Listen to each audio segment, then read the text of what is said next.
오늘 말씀은 하나님의 강한 음성, 하나님의 강한 음성이라는 제목으로 하나님 말씀 증거하도록 하겠습니다.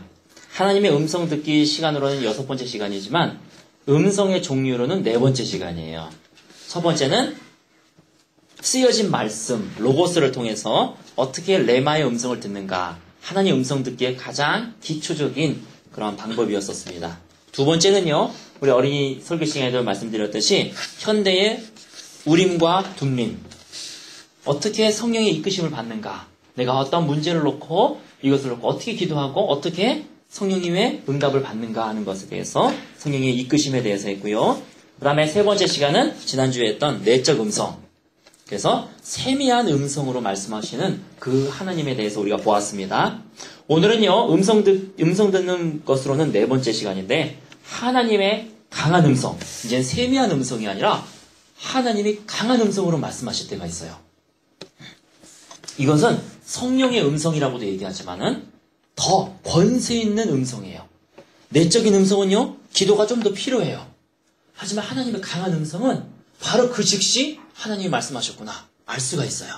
그리고 이 음성은 너무나 사실적이기 때문에 누가 말하고 있는가?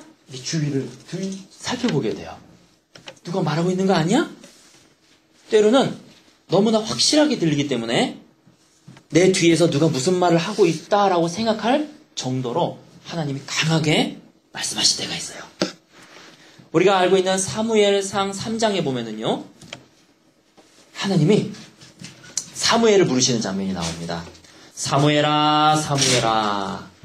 그랬을 때 사무엘이요, 엘리 제사장이 자기를 부르는 줄 알고 엘리 제사장으로 달려가죠. 그래서 제사장님, 저를 부르셨습니까? 마치 누가 부르는 것처럼 강하게 그 음성을 들을 수 있어요. 그렇다고 이 음성이 무슨 육적으로 이렇게 꼭 사무엘아 이렇게 들렸다고 말하는 건 아니에요. 그럴 수도 있지만 대부분은 내 영에 울림이 와요. 확 울림이 와요. 그래서 내 귀로 들었다기보다는 내 영으로 들었다는 표현이 더 맞는 것 같아요. 하지만 정말로 누가 날 불렀는지 나도 모르게 뒤 돌아보게 되는 그런 경우들이 많이 있습니다. 엘리 제사장이 아니다, 내가 부른 게 아니다, 다시 돌아가서 자라 그랬죠. 다시 자고 있는데 하나님이 또 부르셨잖아요. 사무엘아, 사무엘아. 이 엘리 제사장이, 사무엘이 또 놀래가지고 다시 엘리 제사장에게 갑니다. 이렇게 3번을 반복해서 엘리 제사장에게 가죠. 근데 이제 엘리 제사장이 알아차리게 되죠. 하나님이 부르신 거구나. 그러니까 사무엘아, 다음에 하나님이 부르실 경우에는 주님, 내가 여기 있습니다 라고 말을 하라. 사무엘이 다시 눕고 있었어요. 주님이 또 부르십니다. 사무엘아, 사무엘아. 그랬을 때 주님, 내가 여기 있습니다 하고 얘기했던 그 사무엘을 여러분이 기억하실 것입니다. 이렇게 하나님이 강한 음성을 부르시는 경우는요, 여러 가지 경우들이 많이 있어요. 예를 들면은 급한 경우. 이럴 경우에는 하나님이 강하게 말씀하십니다. 하나님은요, 자신의 자녀들에게 급할 때는 강하게 말씀하세요. 제가 옛날에 대학 때 좀 쑥스럽지만 곡을 하나 작곡한 것이 있었어요. 그래가지고 그 곡을 가지고 우리 청년부한테 들려줘야 되겠다. 청년부에서 같이 불러야 되겠다. 이렇게 생각하고 곡을 이제 복사를 했습니다. 주보와 함께 복사를 해서 우리 다 같이 곡을 부르자. 근데 제가 지금 그 곡이 있는지는 모르겠지만 곡이 좀 약간 까다로웠던 것 같아요. 청년들이 부르려고 열심히 노력은 했는데 못 불렀어요. 내가 원하는 대로 부르질 않았어요. 본인들은 최선을 다했어요. 근데 순간 청년들에게 기분 나쁘다기보다는 내가 왜 이렇게 곡을 못 만들까? 이런 거에 기분이 나빴어요. 그래서 이 종이를 찢어버려야 되겠다. 그냥 그 자리에서 찢으려고 종이를 탁 잡는 순간에 제가 그 종이를 거의 감전되듯이 확 놓치고 말았어요. 딱 찢으려고 하는데 내 몸이 갑자기 확 감전되듯이 쇼크가 왔어요. 그러면서 음성이 들렸어요. 손대지 말아라. 이것은 나의 곡이다. 이것은 너 거가 아니다. 이것은 내 거다. 물론 지금도 그 곡 안 불러요. 그 곡 안 불러요. 이렇게 잘 만들지도 못했어요. 하지만 하나님 입장에서는요, 내가 그분을 생각하면서 그분을 위해서 썼거든요. 그러니까 하나님은 그 곡이 벌써 내 거다라고 해주시더라고요. 그럴 때 제가 하마터면 그걸 찢어버릴 뻔했잖아요. 근데 지금도 그때 제가 안 찍고 제가 며칠 전에 이삿짐을 이렇게 뒤지다 보니까 그 악보가 아직도 있더라고요. 이 급한 경우는 하나님이 아주 강하게 말씀하시기도 합니다.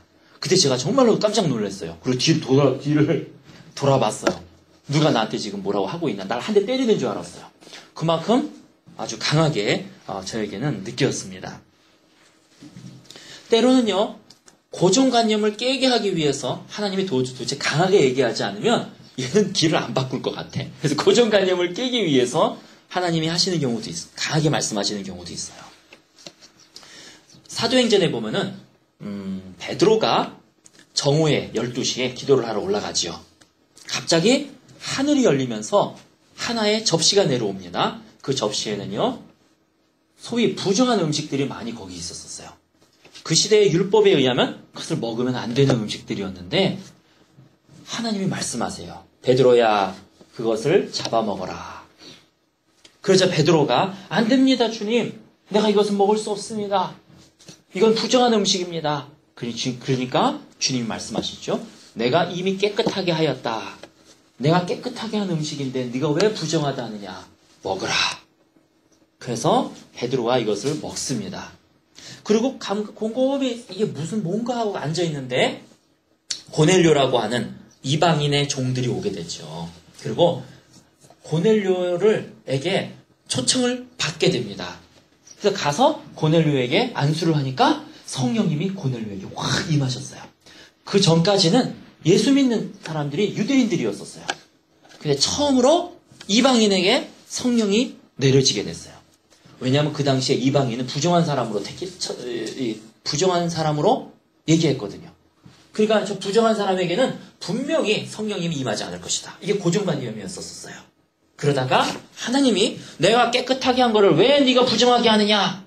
이 말씀 한마디에 베드로가 가서 그에게 손을 얹고 안수했을 때에 처음으로 이방인에게, 고넬료라고 하는 이방인에게 성령이 임하는 역사가 나타났습니다. 사도 바울이요, 로마에 갔을 때는 벌써 로마가 교회가 세워진 다음이었었어요. 로마의 교회는 사도 바울이 세운 교회가 아니에요. 서신만 썼어요. 그럼 왜 도대체 누가 그러면 로마의 교회를 세웠을까? 아마 그 로마의 장관 고넬료가 아니었던가 하고 많은 사람들이 추측을 하고 있습니다. 이렇게 하나님의 강한 음성은요, 어떠한 고정관념을 깨야 되는 경우, 그리고 급한 경우, 이런 경우 하나님이 강하게 말씀하고 계세요. 제가 목양실에서 벌러덩 들어나가지고 주님, 나 도저히 힘들어가지고 못하겠어요. 나 이제 도저히 이 길을 못 갑니다. 들어나가지고 대째라 그럴 때가 있었어요. 정말. 주님 앞에 대찌십시오. 나도 사람이라고요. 나도 힘들다고요. 도저히 내가 이 길을 못 걸어갑니다. 오늘서부터 몰라요. 그리고 그냥 벌러덩 들어나가지고 주님 앞에 땡깡을 부릴 때가 있었습니다. 근데 한 번 그랬으면 모르겠는데 한 일주일을 그랬어요. 일주일을 이 침대에 벌러덩 들어나가지고 제 목양실에는 침대가 있었어요. 그래서 벌러덩 들어나가지고 하나님이 날 죽이시던지 날 살리시던지 엘리야처럼 로뎀나무에 있는 자처럼. 근데 그 당시에는 내가 엘리야 로뎀나무인지는 몰랐었어요. 그 당시 그런 개념, 거기까지 내가 생각을 가지를 못했어요. 그리고 그냥 팍 들어나가지고 이렇게 있는데 갑자기 하나님의 음성이 나한테 강하게 들려왔어요. 나를 그냥 방망이로 뒤통수를 한 대 탁 때리는 것 같았어요. 그러면서 주님께서 뭐라고 말씀하셨느냐? 이제 그만하고 일어나라! 그러시는 거예요. 이제 그만하고 일어나라! 그 말씀 한마디에 나도 그냥 모르게 벌떡 일어났어요. 벌떡 일어나가지고 정신이 그냥 멀쩡한 사람처럼 자리에 탁 앉게 되더라고요. 하나님이 더 이상은 안 된다. 내가 좀 손을 봐야 되겠다. 그럴 때 말씀을 하시는 것 같아요. 한 대, 머리를 지나 뒤통수 한 대 딱 맞은 것처럼 제가 한 5분간은 멍하게 그냥 있었던 것 같아요. 그리고 그 다음서부터는 다시는 들어오는 일이 없었습니다. 그 다음서부터는 앉아서 땡깡 부렸어요. 들어오지 않았어요. 이때 마치 뒤에서 나를 깨우는 것처럼 그래서 엘리야가 로뎀 나무에서 천사가 깨워서 먹였다라는 것이 제가 조금이나마 어떤 것인지 알겠더라고요. 누가 나를 마치 깨운 것 같았어요. 하나님이요 또한 특별하게 지시할 때도 강하게 말씀하실 때가 있어요. 그래서 그 사도행전에 보면 사울과 바나바를 따로 세워서 사도로 보내라. 이렇게 하나님이 특별하게 지시할 때도 하나님이 강하게 말씀하십니다. 또 중요할 때, 어떤 때 하나님이 강하게 말씀하시냐면 위험할 때 하나님께 꼭 여러분 붙어 있으시기 바랍니다. 위험할 때는요 하나님이 강하게 말씀하세요. 어느 여자가요 길에서 걸어가고 있었어요. 옛날에 그 순복음 소식지라 그래가지고 여의도 순복음교회에서 나오는 신문이 있었죠. 그 신문을 제가 보고 있는데 거기에 맨 뒷면에 보면은 간증이 항상 꼭꼭 나왔었어요. 저는 그 간증이 참 은혜롭고 좋더라고요. 그 간증 중에서 하나가 있었습니다. 어느 여인이 길에서 가다가 마치 그냥 망치로 딱 얻어맞은 것처럼 갑자기 기도해라! 라고 하는 그런 감동이 온 거예요. 기도해라! 아마 제가 보기에는 음성을 들었던 것 같아요. 강한 음성.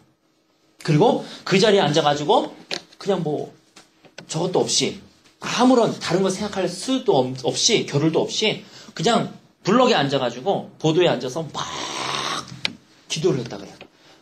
막 통성으로 기도를 했다 그럽니다. 1시간을 기도했대요. 1시간이 어떻게 갔는지 모르겠대요. 너무나 그 음성이 강했기 때문에 자기가 그걸 거부할 수가 없었대요. 무릎 꿇고 그 자리에서 막 통성으로 그가 기도를 했다고 합니다. 그리고 집으로 돌아왔어요. 남편하고 같이 식사를 하는데 이 여자는 그냥 왜 그런지도 모르고 그냥 그렇게 기도를 했을 뿐인데 남편이 물어보는 거예요. 여보, 내가 오늘 무슨 일이 있었는지 알아? 그 순간에 이 부인이 솔깃한 거예요. 무슨 일이 있었는데 여보? 그 사람은 그 고속 관광버스 운전사였었어요. 내가 오늘 버스를 운전해 가고 있었는데 대관령 고개를 넘고 있었거든. 그 당시에 대관령 고개 꾸불꾸불한 고개. 근데 내가 갑자기 왼쪽으로 커브를 탁 틀고 있는데 이 차가 밀려간 거야. 왼쪽으로 커브를 트는데 오른쪽에는 낭떠러지가 있었거든. 근데 이 차가 오른쪽으로 밀려가기 시작하면서 낭떠러지에 떨어지고 말았지 뭐야. 그래요? 그래서 어떻게 됐어요? 이 차가 낭떠러지에 떨어지면서 신기한 거는 말이야. 앞바퀴는 그냥 떨어졌는데 뒷바퀴가 나무에 걸려버렸어. 뒷바퀴가 나무에 걸렸어요? 제가 물리학을 전공했지만 이건 좀 그렇게 될 상황이 안 되거든요, 이게 잘 안 되거든요. 뒷바퀴가 걸린다는 건 좀 힘들어요. 근데 뒷바퀴가 걸려버렸어. 그래서 119 구급대가 와가지고 나뿐만 아니라 온 손님들이 다 구조받았지 뭐야. 와, 정말로 신기했어. 어떻게 그럴 수가 있지? 이 아내가, 이 부인이 그래요? 그거 몇 시에 그랬는데요? 그때가 몇 시쯤이었더라? 한 오후 2시? 그래요? 그 사람이 오후 2시 전후로 1시간 동안 기도를 했던 거예요. 아, 그렇구나. 하나님은 하나님의 백성에게 이렇게 말씀하시는 분이시구나. 하나님은 위험할 때에 우리에게 말씀하시는 하나님이세요.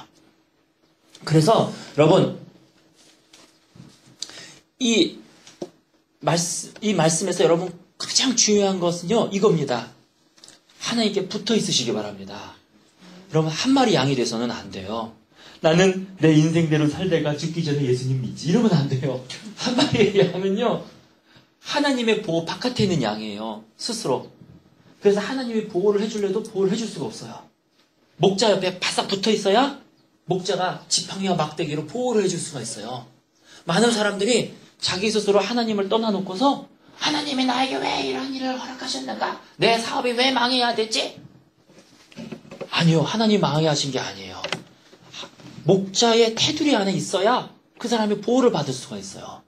그래서 잃어버린 한 마리 양은요. 불쌍한 양이에요. 그 양은 본받아야 될 양이 아니에요. 세상에서 막 쾌락까지 이런 거 다 즐기다가 죽기 전에 부끄러운 구원이 솔직하게 성경에 있는지 없는지 잘 모르겠어요. 하지만 부끄러운 구원을 얻으니 그 사람은 세상에서도 쾌락을 누리면서 살고 저 천국에도 가니 얼마나 좋은 게 아니에요. 한 마리 잃어버린 양은 하나님의 보호를 받을 수가 없어요. 그래서 우리는 99마리의 양. 그래서 돌아온 탕자는 좋은 게 아니에요. 돌아온 탕자는요, 그냥 세상에서 제 멋대로 살다가 하나님의 보호 바깥에 있다가 자기가 깨닫고 돌아오게 된 거예요. 그래서 주님이 말씀하시는 거예요. 얘야, 너는 나와 함께 있지 않았느냐? 너가 얼마나 큰 복을 받았는지 아느냐? 하나님께 여러분 꼭 붙어 있으시기 바랍니다. 그러면요, 하나님이요, 반드시 위험할 때 나에게 말씀해 주세요. 나에게 기도시키세요. 살다 보면은요, 어떤 때는 그냥 기도할 때가 있어요. 근데 어떤 때는요, 갑자기 기도의 영이 임한 것처럼 내가 막 기도하고 싶을 때가 있어요. 여러분, 그럴 때는 반드시 기도하셔야지 돼요. 내가 기도하고 싶을 때가 있어요. 이럴 때는요, 다른 거를 제쳐놓고 기도를 먼저 하셔야지 돼요. 그때 하나님이 나에게 기도를 시키시는 거예요. 물론 우리는 평소 때 30분, 1시간 이렇게 시간을 정해놓고 기도하지만, 그것도 중요하지만, 내가 갑자기 기도하고자 하는 마음이 내 마음속에 생길 때, 그때가 바로 하나님이 나에게 또한 다른 중요한 것 때문에 기도시키는 거예요. 하나님이요, 어떻게 보면 위험하기 때문에 기도를 시키시는 경우도 있으실 거예요. 또 하나님이 특별한 기도 응답을 해주시기 위해서 기도시키는 경우도 있으실 겁니다. 바로 그때는요, 반드시 기도하는 자리로 나아가시기 바랍니다. 그러면 여러분들에게 혹시 닥쳐올 위험이나 이런 것들을 하나님이 다 제거해 주세요. 제거해 주세요. 어떤 사람들 간증을 보면은요, 영의 눈이 떠지게 돼가지고 영의 세계를 보는 사람들 간증을 들어보면은 우리는 보지 못하니까 속편하게 살아요. 우리는 어차피 아무것도 안 보여요. 그래서 속편하게 살아요. 근데 영의 눈을 떠진 사람들이 얘기를 들어보면요, 천사들하고 사단들이 그렇게 싸우고 있대요. 그렇게 싸우고 있대. 그래서 그 사람이 아침에 편하게 눈 뜨고 일어나는 것들은요, 밤새도록 천사와 사탄이 싸운 다음에 결과래요. 그걸 알게 됐어요. 그렇구나. 영의 세계는 이게 단순한 게 아니구나. 영의 세계는 엄청난 일들이 벌어지고 있구나. 어떤 사람이 예수님 믿을 때 보면요, 방해하는 사단이 그렇게 많아요. 방해하는 사단이. 때로는 여러 가지로 하여튼 교회 못 나가게 하고 예수님 못 믿게 만듭니다. 그러나 바로 그때에 더 예수님 붙들어야지 돼요. 그건 사단의 방해예요. 예수님 더 붙들면요, 이제 사단이 방해했던 것이 확 사라져요. 확 사라지고 하나님의 은총이 그 사람에게 확 임하게 됩니다.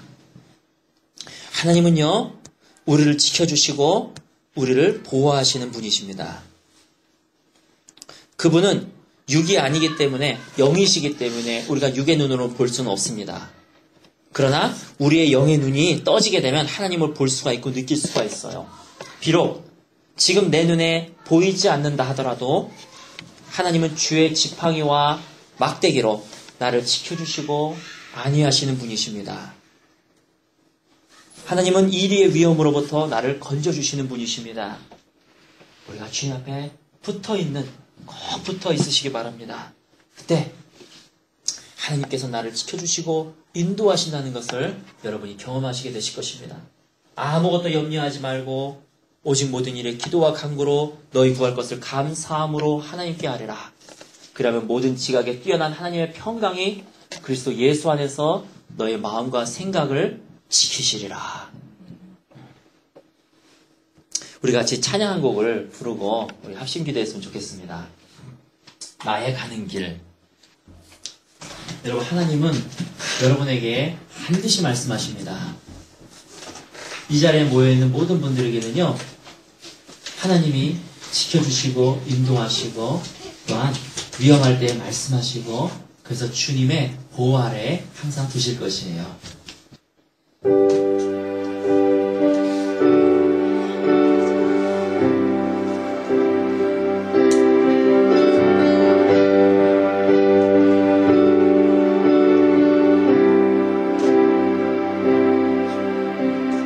나의 가는 길 주님 인도하시네.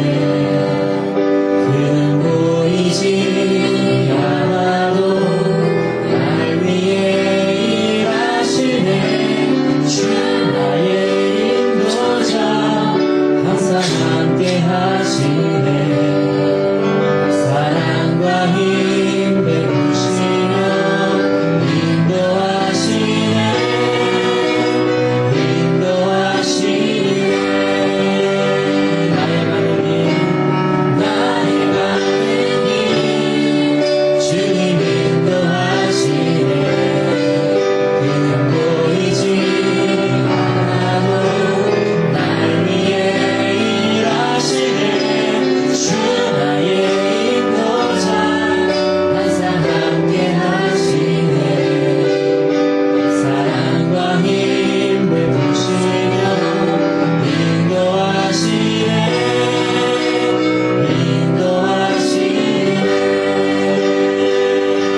우리 시간에 같이 합심으로 기도하겠습니다.